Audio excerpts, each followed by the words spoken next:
New York शहर की वास्तुकला का इतिहास विभिन्न ऐतिहासिक और सांस्कृतिक प्रभावों से प्रभावित है। शुरुआती वर्षों में शहर में डच और ब्रिटिश वास्तुकला शैली दिखाई गई, जो बाद में 19वीं सदी में क्लासिकल और रीगल शैली में विकसित हुई। 20वीं सदी में न्यूयॉर्क शहर गगनचुंबी इमारतों के निर्माण का केंद्र बन गया, जो आधुनिक वास्तुकला और आर्ट डेको शैली के उदय के साथ विकसित हुई।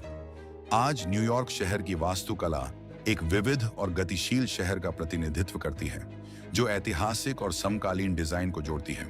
पहला शुरुआती वर्ष और डच प्रभाव 17वीं-18वीं सदी। मैनहट्टन में पहला सेटलमेंट 1624 में स्थापित हुआ था, जो डच उपनिवेशवादियों ने बनाया था।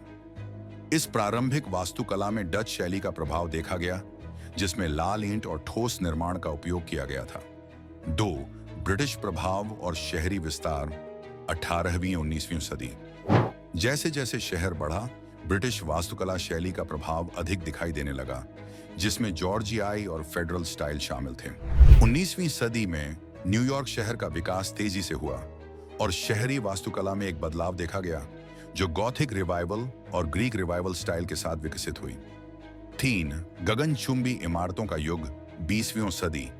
20वीं सदी की शुरुआत में न्यूयॉर्क शहर गगनचुंबी इमारतों के निर्माण का केंद्र बन गया। 1999 में पार्क रो बिल्डिंग दुनिया की सबसे पुरानी गगनचुंबी इमारतों में से एक थी, जो अभी भी खड़ी है। ये गगनचुंबी इमारतों के विकास के लिए एक मॉडल बन गया, जो पूरे शहर और दुनिया भर में आधुनिक वास्तुकला के लिए मानक स्थापित करता है। 1930 के दशक में आर्ट डेको शैली का प्रभाव न्यूयॉर्क शहर की वास्तुकला में उभरा, जिसमें क्रिसलर बिल्डिंग और एम्पायर स्टेट बिल्डिंग जैसी प्रतिष्ठित इमारतें शामिल थीं। चौथी आधुनिकता और समकालीन वास्तुकला 20वीं से 21वीं सदी। 19वीं सदी के दशक में न्यूयॉर्क शहर में अंतर्राष्ट्रीय शैली उभरी, जो मशीनरी और औद्योगिक बड़े पैमाने पर उत्पादन को अपनाने में आर्ट डेको से भी अधिक क्रांतिकारी थी। 1960 के दशक में संयुक्त राष्ट्र भवन, गुगेनहाइम संग्रहालय और व्हिटनी संग्रहालय जैसी आधुनिक न्यूयॉर्क सिटी की प्रतिष्ठित इमारतें शामिल हुईं।